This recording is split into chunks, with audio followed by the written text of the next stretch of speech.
The Rock, the most inescapable prison ever conceived. A fortress designed to crush hope. Alcatraz. In 1962, 3 men decided that granite walls and freezing water weren't enough to contain them. They were going to vanish into the night. This is the true story of Frank Morris and the Anglin brothers, a legendary escape fueled by ingenuity, desperation, and a simple spoon. The penitentiary sat on an island in the middle of San Francisco Bay, surrounded by deadly currents and freezing temperatures. No one had ever successfully escaped until Frank Morris arrived. A brilliant mind with a high IQ, Frank became the architect of the impossible.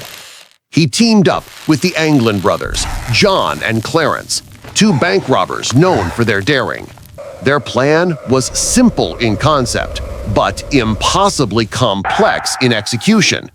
Dig through the ventilation shafts in their cells and reach the utility corridor behind.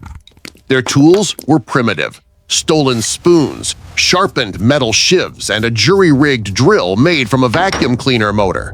They worked in the oppressive silence of the night, masking the sound of chipping concrete with accordion music. For months, they excavated the concrete, piece by piece, brick by agonizing brick. To buy themselves time, they began sculpting their replacements. They mixed soap, plaster, and paint to form life-sized dummy heads.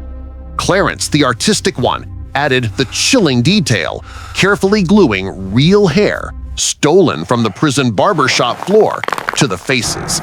The crude, pale flesh tone of the heads against the shadows was their ticket to freedom. Meanwhile, they worked on their transport.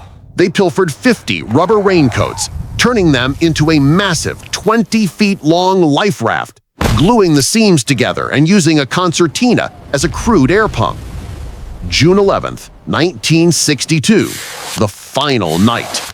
The guards made their routine checks. They poked the sleeping figures, but they were fooled by the plaster heads nestled on the pillows. The 3 men slipped into the darkness.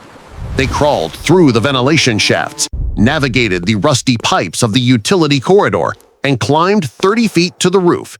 They squeezed through the roof vent, breathing the first free air they had felt in years. Now on the roof, avoiding the blinding white sweeping searchlights, they crept across the kitchen roof.